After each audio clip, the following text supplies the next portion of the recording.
I am today suspending my campaign. It's clear to me that a majority of Republican primary voters want to give Donald Trump another chance. The radical left Democrats are supporting Nikki for a very simple reason, because they know she's easy to beat. You've got 70% of Americans don't want to see a Trump-Biden rematch. More of the same is the fact that both of these presidents put us trillions of dollars in debt. Hello, I'm Ed O'Keefe. Welcome to a special edition of America Decides, live from CBS News New Hampshire primary headquarters in Manchester, with just a few hours left until the primary begins here in the Granite State, late tonight up in Dixville Notch. By this time tomorrow, however, we will get our first early sense of what primary voters here in New Hampshire think of their options, the top issues of concern, and ultimately who they believe should lead this state as the winner. For Republicans, they have just two choices left: former President Donald Trump and former South Carolina Governor Nikki Haley. More on that in a moment. For Democrats, they have a few choices, but the contender the party hopes will win, President Biden, isn't even officially on the ballot. We'll get into that as well later this hour. New Hampshire is the next step in what has become an accelerated and somewhat muted campaign season, with the fog of inevitability enveloping both the Democratic and Republican contests.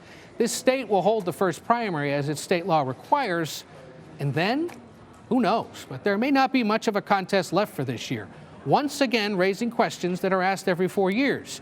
Do we put too much emphasis and influence in the hands of fewer than 500,000 people who have cast or are expected to cast ballots in Iowa and New Hampshire? Are New Hampshire and Iowa worthy of this incredible power, or is the way we pick a president in need of rethinking? Consider the expense of it all. More than $77 million have been spent on advertising across this tiny state that has just 873,000 registered voters.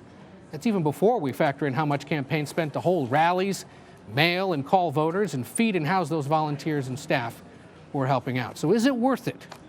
That's something to debate and consider yet again in the coming days and years. So first, we begin with the latest on Nikki Haley's campaign with CBS News political correspondent Caitlin Huey-Burns out in the streets of New Hampshire tonight. Caitlin, as the last alternative standing, how is the campaign preparing, and how are they setting expectations ahead of tomorrow night? Hey, Ed, good to see you. I just want to note that it has warmed up a little here in New Hampshire. I don't have gloves. I don't have a scarf. So this is welcome news, which raises a question about whether voters might be more incentivized to turn out as the weather heats up a little bit, relatively speaking. To the campaign, this is now very much a two-person race that Nikki Haley has been asking for. With DeSantis having dropped out, it's now between Donald Trump and Nikki Haley. And what's interesting here is that if you think about it, they're not really competing for the same voters. You have base voters of the Republican Party very much endeared to the former president. Nikki Haley has been trying to court independent voters that we talk about here, 40% of the electorate here, moderate Republicans who may be willing to turn the page. But it's really just going to be a small percentage of really persuadable voters that Nikki Haley is going to have to overperform with in order to compete with Donald Trump. We talk about New Hampshire as a place that has fertile ground for underdogs hoping to tap into that undeclared independent electorate here, but it's also an independent electorate that went for Trump in 2016 in that primary and fueled his path to the nomination. And Republicans on the ground I've been talking to here say that it's still very much an uphill climb for Haley, and not all independent voters are alike. Remember, some of them are going to be supporting Trump because they don't necessarily support the Republican Party, but they do support him.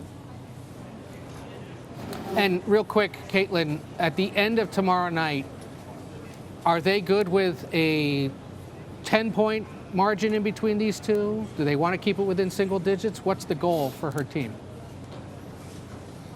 It is a good question, Ed. She has been saying that she wants a strong finish here, but what does that look like? We've seen over the course of the past few days the team sort of try to manage expectations. Chris Sununu, the popular governor here who's campaigning all over the state for her, has said that a strong second-place finish, just getting this down to a one-on-one race, has achieved a goal, and a strong finish is desired. But I talked to the Republican chairman of the New Hampshire Republican Party here today, and he said really she has to come within single digits to be able to make that case for continuing on. Otherwise, it's Trump's glide path to the nomination.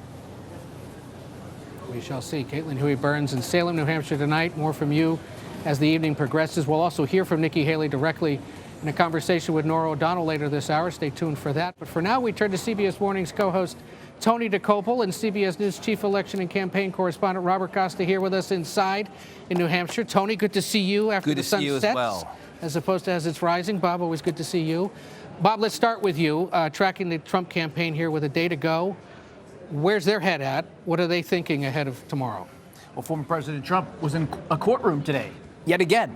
And that's so indicative of where this campaign stands. The Trump campaign has him in a courtroom, then has him on the campaign trail. And that's really been the balancing act they've had. And for most campaigns, if you're facing legal challenges, it's going to be a political burden. But when you talk to Trump sources these days, they think it actually fuels him in the primary, because it stokes the motivations of his voters, stokes those grievances, and he's going to keep showing up, whether it's at the civil level, the state level, criminal stuff on the federal level.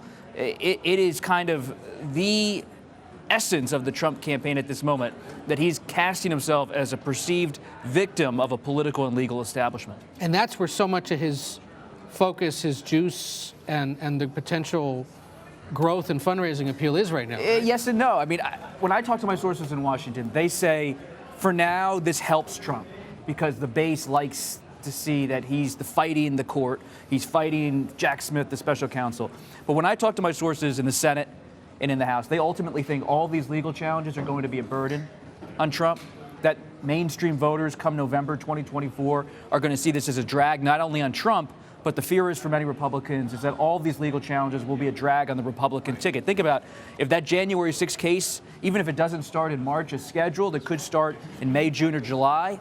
That means all those January 6 issues, that populates the summer news cycle. That brings everything back to the fore. Of all people you ran into at breakfast this morning, I ran into Rudy Giuliani at the Red Arrow Diner. Really? Yeah. Rudy Giuliani, who's, of course, under scrutiny by federal investigators, but the fact that Rudy Giuliani is in the spotlight for his own legal challenges, but he's here on the campaign trail and it's shrugged at by most Republicans, in fact, encouraged by Trump allies. That tells you everything about at least the Trump side of this race. I didn't know. He had thoughts on how well Haley has to do, right? Didn't he tell you? So Rudy reflects what a lot of Trump people are saying, which is if she doesn't come within single digits or close, they think the race is all but over. Yeah. Now, I don't think the race is over necessarily along that narrative, because if the money comes in after New Hampshire for Haley, she's in the race. These are only 2 out of 50 states. If she has the money to compete in Super Tuesday, she's still in this. The question is, does she want to take the political risk in South Carolina? It'd be like going into your home state and risking a loss. It's egg on your face politically. If she doesn't do well here, does she really take the risk and go into South Carolina? I'm not so sure, based on my reporting. Yeah, and of course, if the money buys her new life in South Carolina, that adds to the attack that Donald Trump has been leveling against her, which is that, she's a corporate, old-school Republican, not a real Republican, not a MAGA Republican at all. So back in the day, Bob and I worked with a guy named David Broder who used to do what you did over the weekend. Talk to people? Well, not only talk to people, but specifically in supermarket parking lots. This is the place to be, and it's the place to be. Let's just if you come up to me in the supermarket parking lot, I'm walking away. First of all, I help you with the groceries, so there's that, okay? And second of all, are you loading groceries in? I loaded groceries, and I will put your cart away, okay? So I'm a benefit. I'm an aid. I'm a companion and an aid. But so the big issue, and let's just give in for a second to the likelihood that this is going to be a Trump-Biden rematch in November, and also I'll give you some insight on why Trump is doing well right now with traditional Republicans, and it's the economy. When you talk to people outside of a grocery store, the macro numbers doesn't matter. It doesn't matter that unemployment is low. It doesn't matter that wages are rising. It doesn't matter that inflation is down a whole ton, like the biggest drop in modern history. Right. Because the things that people deal with in their lives every day, the frozen OJ that gets them through the winter, up double digits in the last year still. The steak they like on Friday, up double digits in the last year. That's the kind of stuff. Another one, this is a real one. The vending machine food, the snack you get at work. Maybe it's $1.25 now instead of $1. That annoys the heck out of people. Sure does. And it casts a gloomy mood over their entire lives, and they don't feel hopeful about the future. And they remember back to 2016, the economy was strong. Donald Trump came into office. It got even better for them. Their stock market was doing great. They felt optimistic, and so they're voting for that in the supermarket parking lots all over America. And we have some of your conversation with these people. Why don't we take a look? The think I'm going to just not vote. It's hard. To be honest with you, for me, I'm not sure. I don't know yet. Really? A lot of people have already made up their mind, or they're totally disgusted and they're not going to vote for I'm anybody. disgusted. I'm going to vote, because if you don't vote, then you can't complain. Yeah, Do appreciate her sentiments. The most common thing I hear from voters, and this is true in every state I've been to so far, and even before the caucus and the primary, people are just disillusioned. I mean, Nikki Haley's not wrong when she says the overwhelming majority of Americans do not want a Trump-Biden rematch. Unfortunately, that's not bringing your traction. I'm going to give you one additional sticky data point here on the economy. The phones we all have in our pocket, officially, if you look at the data, this has declined in price by like 25%. But practically, it used to be $200, and now it's over $1,000. Right. So what's going on here? The federal data has a fuzzy correction for quality of the item. But the fact remains, your phone still costs 5 times more than it did when Obama was president. Right. People look at things like that they deal with every day, like the unreachability of their next smartphone, and they think, I'm screwed. I need a change. And Donald Trump still, for so many voters, represents that change. And I wonder how many of those quiet voters are Trump voters. I remember in 2016, a lot of people would tell me, oh, I hate them both. I hate them both. But then they would say 5 or 6 questions in, oh, I kind of like Trump. There's still a social stigma for some voters when I encounter them to talk about their support for Trump. So I do wonder, does Trump have quieter support, or maybe it's Haley? Maybe people are fed up with Trump and his conduct and his legal challenges. We shall see. In about 24 hours, when we start to get exit poll results, we'll see Tony DeCoppel. We'll see you in the morning. Yes. Thank you for being here. Thank you both. Yeah. Bob, working both ends of the candle. Thank you as well. And remember, stay with CBS News all day tomorrow for continuing coverage of the New Hampshire primary. However you stream us, stay with us. We're left with just 2 GOP contenders after Ron DeSantis' unexpected exit from the Republican primary. Next, we look back at the Florida governor's campaign and assess what went wrong. And as we look ahead to Tuesday's contest, we also want to look back at previous New Hampshire primaries throughout the hour. So let's start in 2016, when Donald Trump won his first contest of that historic campaign.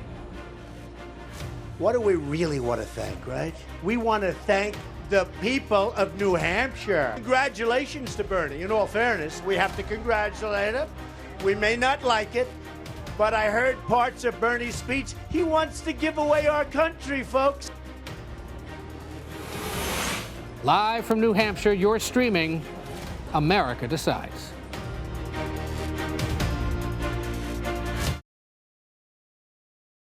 I am today suspending my campaign. I'm proud to have delivered on 100% of my promises, and I will not stop now. It's clear to me that a majority of Republican primary voters want to give Donald Trump another chance.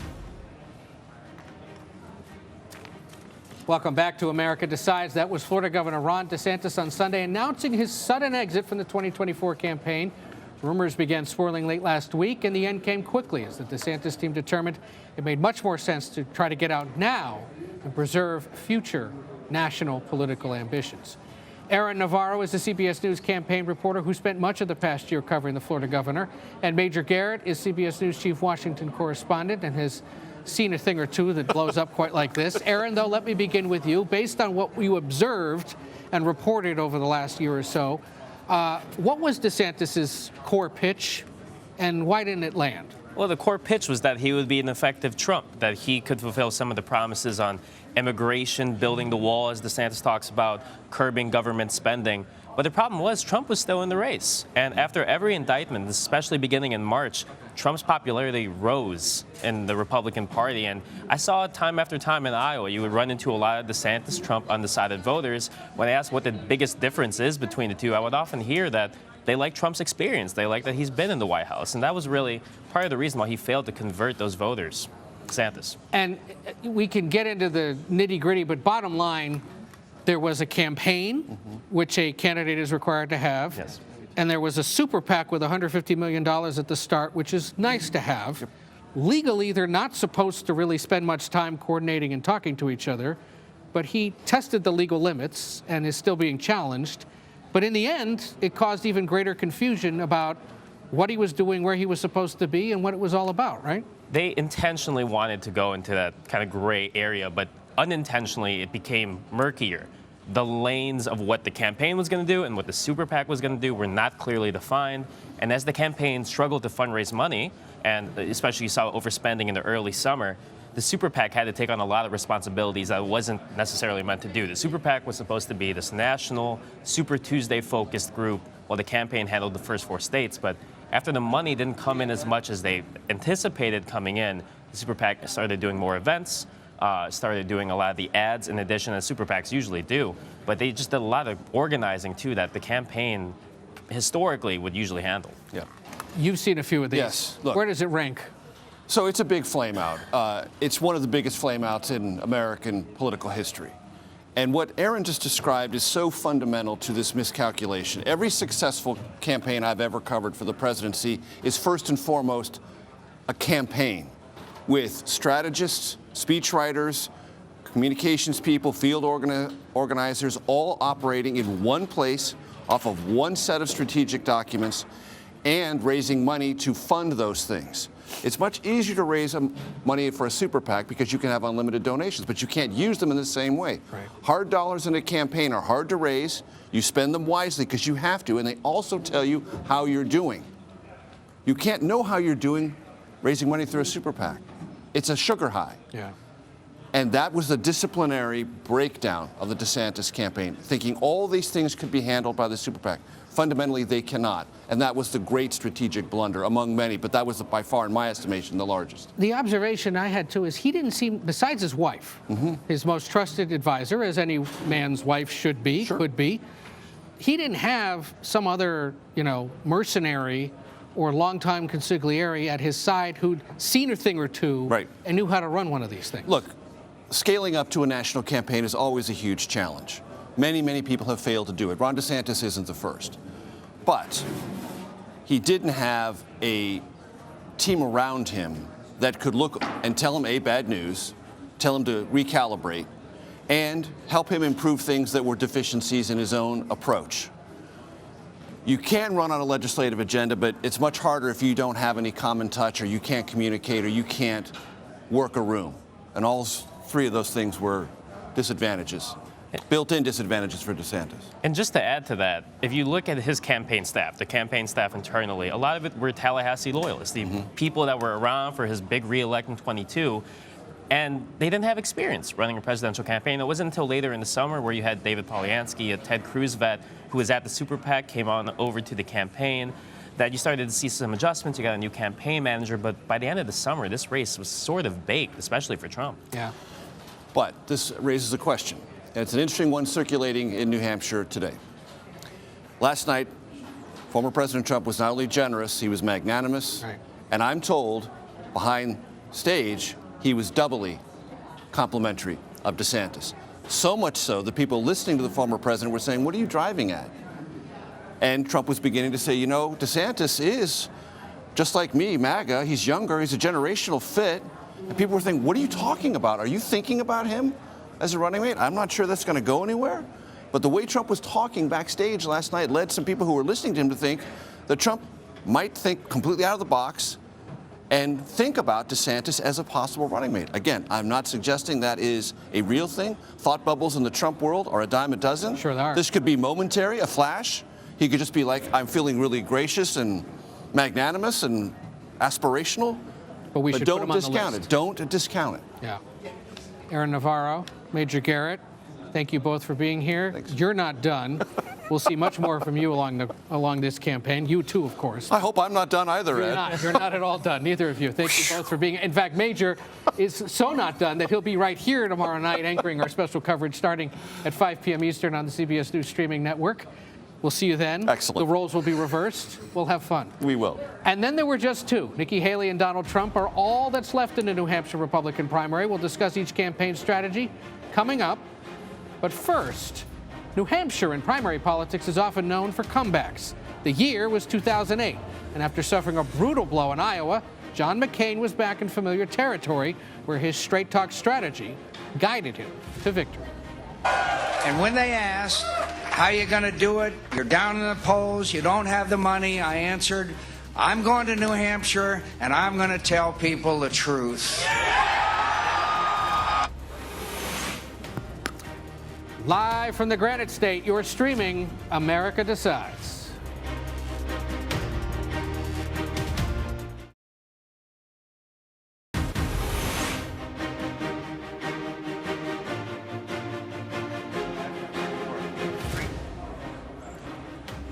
This is a pretty place in the snow. Welcome back to our 1 hour America Decides from Manchester, New Hampshire. On the eve of the New Hampshire primary, voters are set to pick their candidate in tomorrow's First in the Nation contest. CBS Evening News anchor and managing editor Norah O'Donnell spoke a short time ago with former UN Ambassador Nikki Haley about the state of her campaign. Let's take a listen. New Hampshire is being characterized as a last-ditch effort to topple Donald Trump. Is that how you see it? No, think how ridiculous that is. First of all, you had only 56,000 votes in Iowa for him out of 3 million people in the state. He got less than 1.5% of the state of Iowa. And then you're going to say it's going to stop with New Hampshire? This is not a coronation. This is an election. You have Iowa, you have New Hampshire, you have South Carolina, you have Super Tuesday. You can't just have 1 or 2 states decide this. You've got to allow a lot of the country to decide this. So, I know that the political elites are saying everybody needs to get behind Donald Trump. Well, I've always fought against the political elites because that's not what the people want. But if Donald Trump gets over 50%, is this race over? I think what I've said is I want to be stronger tomorrow than I was in Iowa. And I think we're going to do that. And everybody wants to say what they think is going to happen. But what I'll tell you is if you talk to the people in New Hampshire, they want to make sure that there's somebody that's going to deal with inflation and stop the wasteful spending of Republicans and Democrats. They want to get our kids reading again and go back to the basics in education. They want to secure this border with no more excuses. They want law and order back in our country. And they see the world on fire, and they want to know that we're going to protect Americans and prevent future wars. That's what they're talking about. Nobody's talking about the fact that they think they've got to have Donald Trump. The political elites are talking about that. But your average people are not saying that. They're saying they don't want any more chaos. They want something more stable. More of that interview later on the CBS Evening News. Our thanks to Norah for sharing that. And for now, we're joined by Nancy Cook and Tom LoBianco. Nancy, senior national political correspondent for Bloomberg News, and Tom is a national politics reporter at 24 Site and also wrote a biography, pretty good one, of former Vice President Mike Pence. Good to see both of you here. Sure sounds like she's saying, everybody take a deep breath. This thing is not over by Wednesday morning. A lot more time to go. Is she going to have the juice necessary, though, Nancy, to keep going? Well, I think I spoke with her campaign manager over the weekend, and I think that their argument really is that there are a number of undeclared voters in each of these upcoming states, including the Super Tuesday states, and their argument is they're going to try to win over the Republicans who are disenchanted with Trump, as well as these undeclared voters, and basically make that a coalition who can support Nikki Haley. That's sort of their strategy moving forward. I think my question is, will she have the money to continue to compete?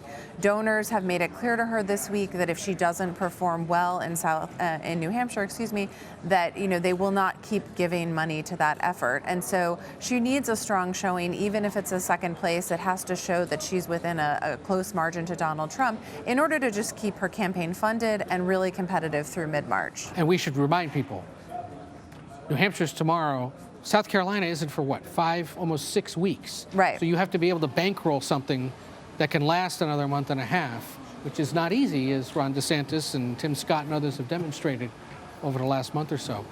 How close is too close for her to Donald Trump tomorrow night? Oh boy. What would cause them worry? I think if you look at the campaign memos that Susie Wiles and Chris LaCivita, the campaign co-chairs for Trump, put out, I think they'll tell you that anything above 10 points counts as a blowout for Trump, and it should be over. Now, of course, Trump people have been saying it should be over for months now. Shouldn't even be a primary.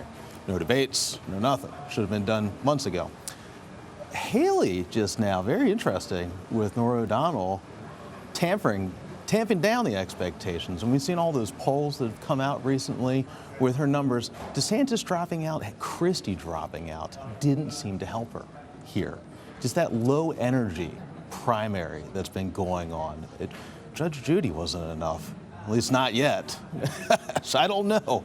I mean, Haley's going to say lower, Trump's going to say higher, and again, Nancy said, is there money to continue? Right. Do we have any sense, certainly among donors, and then here on the ground, of what DeSantis dropping out at the 11th hour does to either help Trump or Haley? Well, a lot of the people that I talk to think that it's going to help Trump because DeSantis's record and his rhetoric really was sort of like a Trump light policy. And so a lot of those supporters are expected to go to Trump, and then so it's, I don't think it really helps Haley having, him drop out at all. You guys get the sense that we have that a lot of the, you said low energy, but a lot of the joy is out of this because it seems so inevitable that at some point here in March, mathematically, Trump will have it and it's basically over?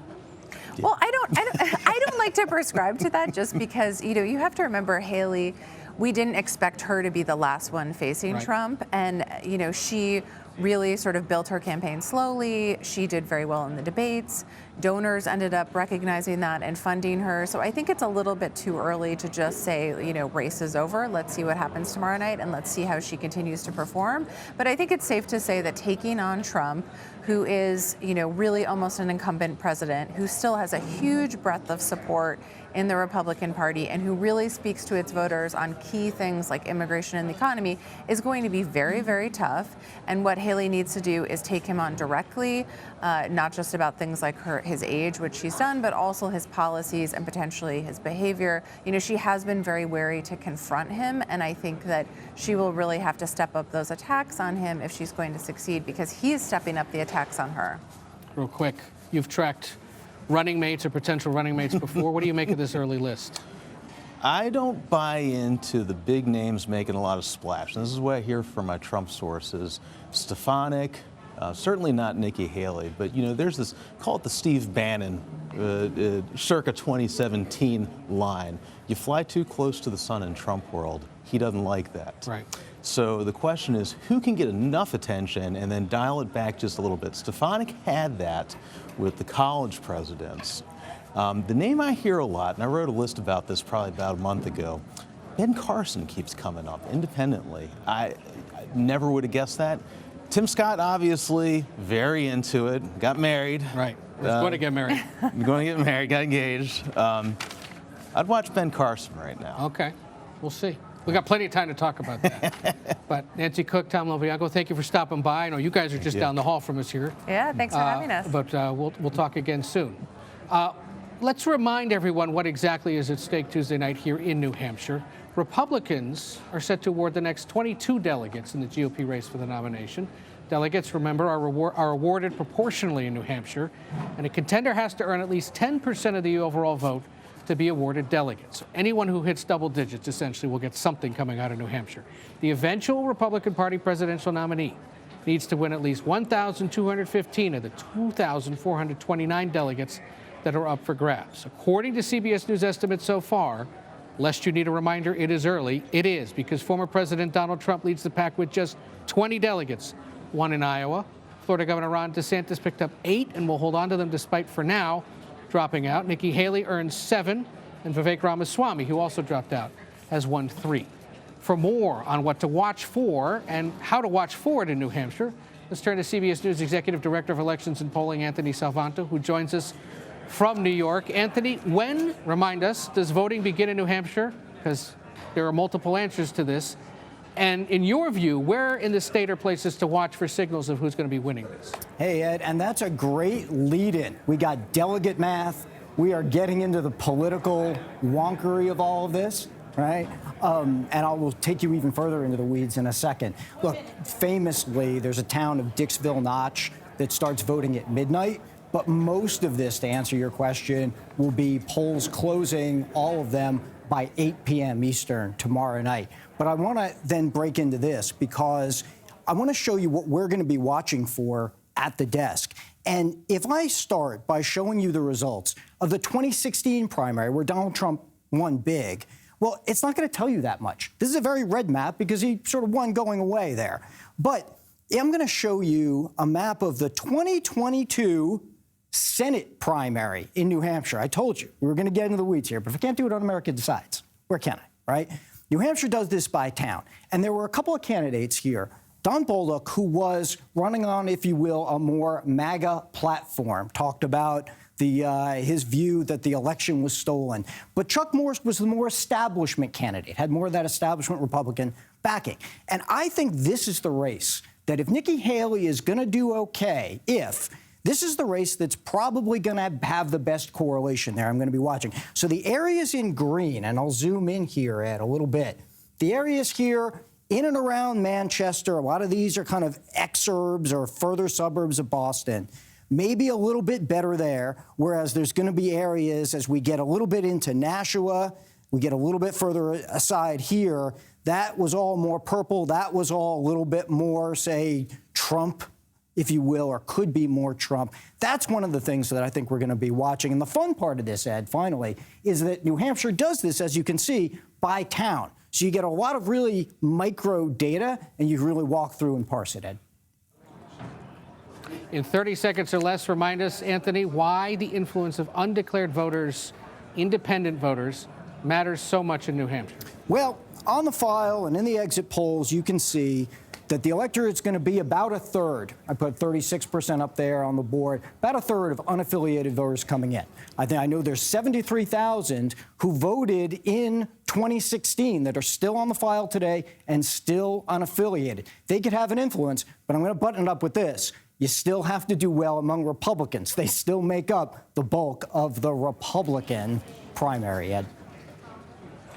So to button it up, 36% of those showing up tomorrow are expected to be independents, and that's the ball game.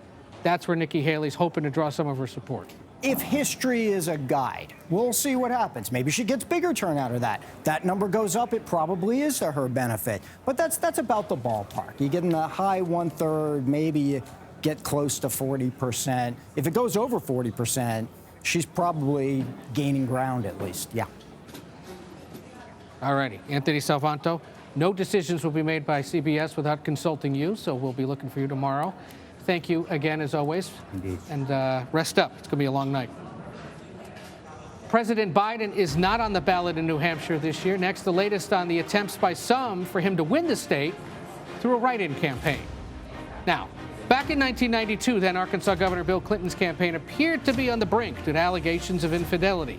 His path to the White House faced a crucial test in New Hampshire, and the rest is history. While the evening is young, and we don't know yet what the final tally will be, I think we know enough to say with some certainty that New Hampshire tonight has made Bill Clinton the comeback kid.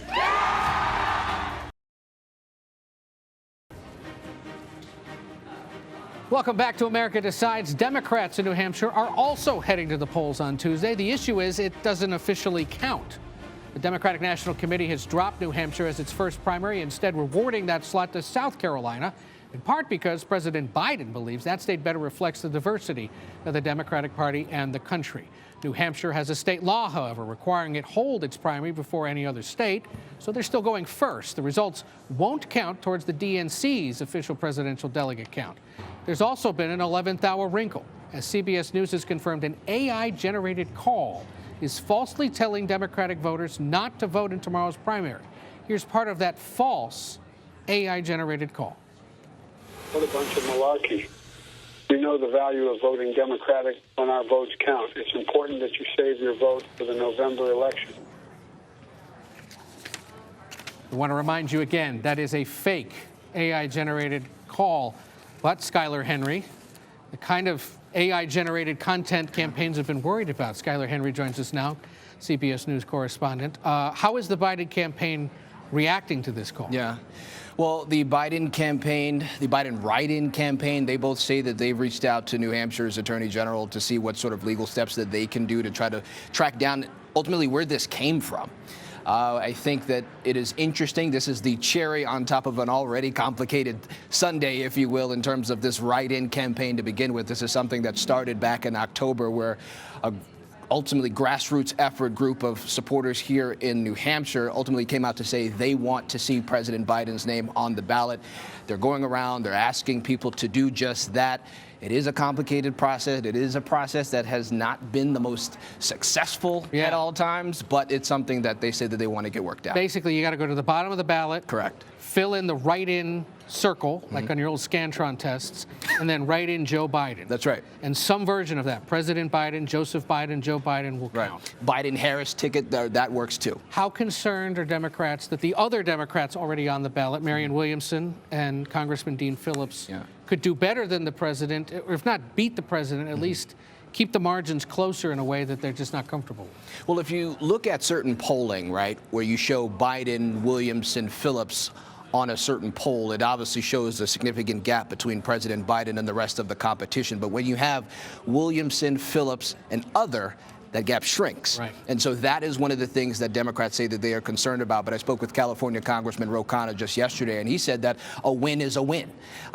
Yes, it might put a bit of a black eye on the Biden-Harris campaign to see that another Democrat has a significant amount of the vote, but they say that they're not worried because of what you pointed out, in that South Carolina ultimately jumps this list, and that the winner in this contest is really a winner in name only. Yeah. All right. Skylar Henry, we'll be tracking that, and on the subplots we'll have to track on Tuesday. Thank you for being here.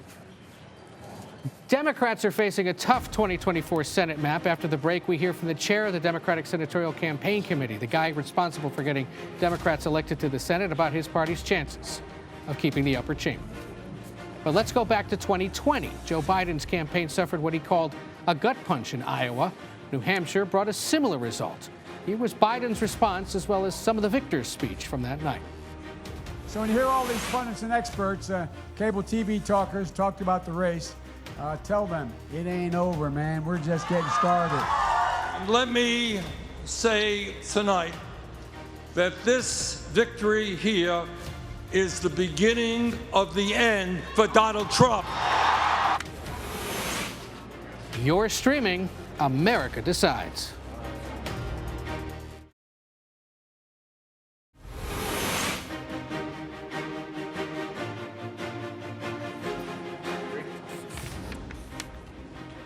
Welcome back to America Decides. Democrats are leaning into the issue of abortion rights up and down the ballot this year. The Democratic Senatorial Campaign Committee, or the organization responsible for getting Democrats elected to the Senate, has even launched a website criticizing Republicans for their stance on the issue.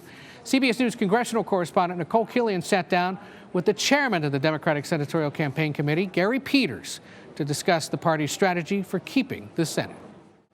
Is abortion rights still a winning issue for Democrats in this cycle? There's no question. It continues to be a powerful issue. We continue to see it play out in recent referendums. In Ohio, for example, a recent referendum. We know it is incredibly powerful. We're now looking at other referendums that will likely be on the ballot in key battleground states across the country. And we know when people have an opportunity to make their voice heard at the ballot box, they take advantage of that. They show up, they vote in big numbers, and clearly Republican candidates are on the wrong side of this issue, and it's going to hurt them come election time. Particularly in some of these red states, Ohio, Montana, where you have some competitive contest with Senator Sherrod Brown, Senator Jon Tester, both incumbents. Are you advising them to lean into this issue? How are you advising them to navigate this issue of abortion rights, specifically in those states? Well, our incumbents take the positions that they care deeply about, and first and foremost, they're about their state. Jon Tester is all about what he believes is best for the people of Montana.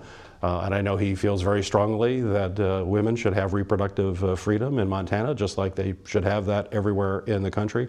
Sherrod Brown has a long history. People know exactly where Sherrod is, so he will lean in. And that's because it comes from who they are. It's about who they are as individuals that leads their campaigns. I mean, more broadly speaking, when you look at the map, obviously it's a bit more challenging than it was in the last cycle, but is there a scenario where Democrats can retain the majority? Oh, absolutely. I'm confident. Certainly we have our challenges in the cycle, but I was the DSCC chair last cycle, and I remember coming into that job and folks said, Gary, this is a monumental task. You're going to have to go against history. The party in power of the White House loses in the midterm, all of the factors that were in the environment at that time. And I said, no, we have, the issues are on our side. We have candidates of superior quality. We're running better campaigns.